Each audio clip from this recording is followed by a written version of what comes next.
Hi everybody, my name is Barry Schwartz and this is the Search Buzz video recap. Today is Friday, July 25th, and this is the search news we covered over at the Search Engine Roundtable at seroundtable.com over the past week. First up, last night around 8 o'clock Eastern Time, Google released a new or major update to their local search algorithm. Specifically, it's not really spam focused, it's really around rewriting how the algorithm works. And it's actually tied in deeper into the web search algorithms. Google told me this, I broke the news last night at Search Engine Land. It specifically impacts the local results, specifically in map results, Google Maps, as well as Google Web Search results. And I'd say a lot of people were actually impacted by this. Google would not release a number in the percentage of queries, but it definitely seems like a lot of the rankings have changed significantly from what it was before. It includes things like knowledge graph signals, web search, spelling corrected synonyms, and more, but also has better accuracy specifically around distance and location rankings. This has been rolled out in the US search results only, in English specifically. We don't know when it will roll out in other languages or other countries. So, for example, I have a screenshot. This is a screenshot I took earlier this week of a search result and match results for ice cream. Forget the ad, but we got Baskin Robbins and Friendly's ice cream ranking over there. And today we got Ben & Jerry's and Van Dyke ice cream, as well as Carlisle ice cream as well, which we didn't have before. And we have tons of different forums talking about this. Even forums were talking about this last night, even without seeing my post about it, saying, why did the local results change? And now they know. So there's lots of discussion going on that. Another thing you should know is that SEOs and web designers now do rank in the web results as well for local results. Back in 2009, Google said web design searches as well as SEO firm searches should not bring up a local pack in the search results, and now they do again. I don't know if that's going to last, but currently that's how it works. Now, talking about algorithm updates, we had one. Who are we going to blame? Matt Cutts is on leave. Who's going to be the Google punching bag at Google for update announcements? So obviously, who are we going to blame for this past one? We can't blame Matt Cutts, he's not there, right? So we're asking around. So I asked this question. There was a hangout last Friday, there's going to be a hangout today again at 2 p.m. Eastern, about who, so we had actually Googlers in it, Michael Wiz, as well as John Mueller. We asked, like, I asked them, like, who's going to be the punching bag? I said, I'm sure it came up. You know, Matt Cutts must have brought it up when he was leaving, saying, all right, who's going to take on that responsibility of being the person to announce all algorithm updates? As I said before, John Mueller was the one who announced that the authorship is going away. I'm sorry, the authorship image is going away. And he took the blame for that. So who's going to take the blame for other algorithm updates? This past one, nobody. They told me about it, Google Press. A search engineer did not tell me about it. A Google Press person told me about it. I wrote it. Put no name to it, and they have no one to really blame at Google. So the question is who, and we'll see over time, but I guess things we'll see. I think John Mueller would be a good punching bag because I think he could take it. That being said, there was a whole thing around the Moz blog. Rand Fishkin went ahead and wrote a post about how a guest writer at UMoz, which is their guest place, got an email from Google's menu action viewer saying, here are 3 examples of links that are actually unnatural links and in violation of our guidelines. One of those links happened to be from UMoz. The reason for was keyword-rich anchor text. Now, it's not saying Moz has a penalty, obviously, because Moz doesn't have a penalty. It's saying that the site that the link is going to has a penalty because of the nature of that link, and it had to be a very keyword-rich anchor text links in those posts and so forth. And there's a whole thing around this, and you should take a look at the blog post around it. I have a whole recap about it. Obviously, it's a very important topic to look at in terms of guest blogging and stuff like that, and you should take a look at that on July 23rd at seroundtable.com. So next up is John Mueller also said that knowledge graph listings should not be branded. So if you do a search in certain locations for what is a virtual office, up comes Regus, which is a major virtual office company.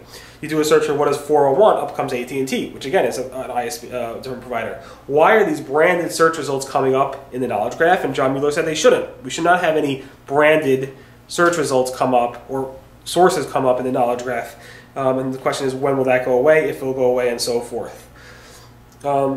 Also, Google's John Mueller talked about the effects of duplicate content on your search results. And he said there's 2 major effects. There's one is Google algorithms will choose one of the URLs. So if you have duplicate URLs, Google will pick one for you. You don't want necessarily Google to do that. but they will. And two, depending on the amount of duplication, it can happen that there'll be too much crawling on your website, could slow down your server, and obviously have an impact on your rankings because of that. But typically it's not an issue, he says. You don't have to worry about it, but that's what it is. A French court actually fined a blogger for his negative review of a restaurant. And basically his negative review was ranking way too well in Google and thus causing harm for the business.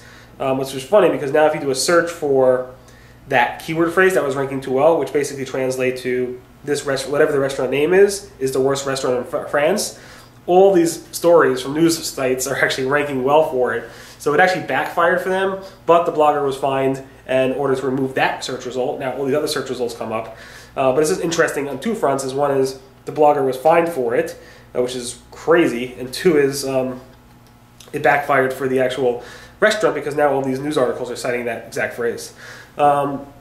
It becomes an issue when your clients are actually requesting you to do negative SEO, and that's what somebody at Webmaster World said, basically saying his client said it's time for you guys to actually offer negative SEO and hurt our competitors so that we can rank better and they can rank worse. It's a major issue. I blame Google. Google has to do something about this negative SEO stuff. When clients are requesting it, when people are thinking that this is part of the SEO process to hurt your competitors, it is an issue. Even if it doesn't work, the perception is that it does, and Google has to fix it. Google Maps added a scroll bar to the search results. So, like I said before, they actually launched a new algorithm, but now they have this scroll bar, which is brand new this week. They never let you actually scroll through the search results in this new Maps design, so they actually added that. It's probably all related to the stuff going on around that. With that, again, also Google AdWords now they actually have ads directly in the search results in a better format. So you can actually see the ads over here and here.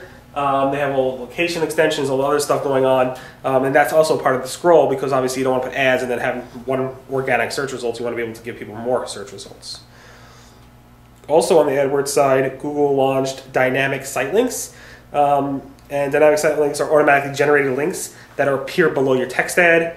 And these are basically, you know, they don't actually, when the customer clicks on it, it doesn't cost you money. They only cost you money if you click on the title, but not on the actual site link. So you keep that in mind. And Google launched this late last night. New report in Google Analytics. You can now get display targeting reports in Google Analytics. You can get it by going to the section under, I believe it's under the acquisition AdWords option, and then there's something called display targeting. And in there you can actually find your display keywords, placement, topics, interest, gender, and age. And here's a screenshot of how it looks like in the analytics. Of course, you have to use the AdWords display targeting system to actually have it, so that's nice to have. This is an issue. So webmasters are claiming a direct traffic surge in their analytics. So if you do go to the direct traffic option in Google Analytics, they see a huge surge in the past 2 weeks from the previous 2 weeks of direct traffic to their website. And when they went ahead and back engineered that, they actually looked at and they said it's actually IE, Internet Explorer 7, causing that.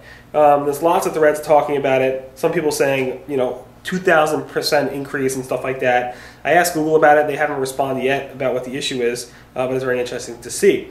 Talking about Google Analytics, they launched a new iOS app. Their first iOS app, it's free. It's actually very cool. Here's some screenshots. I like the real-time graphs a lot, and it actually has a lot of screenshots. So you can actually get all your Google Analytics profiles directly on your mobile device, which is nice to have. They had it for Android, but now they have it for iOS. And finally, my favorite photo of the week. I do a photo of the day related to search topics. This is my favorite one. I figured I'd share it with you. All right, so you have Hillary Clinton, you have Jonathan Rosenberg, and then the head of Google's mobile Android team, Sundar Pichai, whatever, I can't pronounce his name, but he's like the head, and he's sitting there pretty much photobombing their photo, which is pretty hilarious. I don't know if he's doing it on purpose, but either way, it's pretty funny. Anyway, that is today's Search Buzz video recap. Today, again, is July 25th. Friday. My name again is Barry Schwartz, and this is the search news we covered over at the Search Engine Roundtable at SERoundtable.com. Everyone have a great weekend, and I'll see you guys next. Be well. Bye.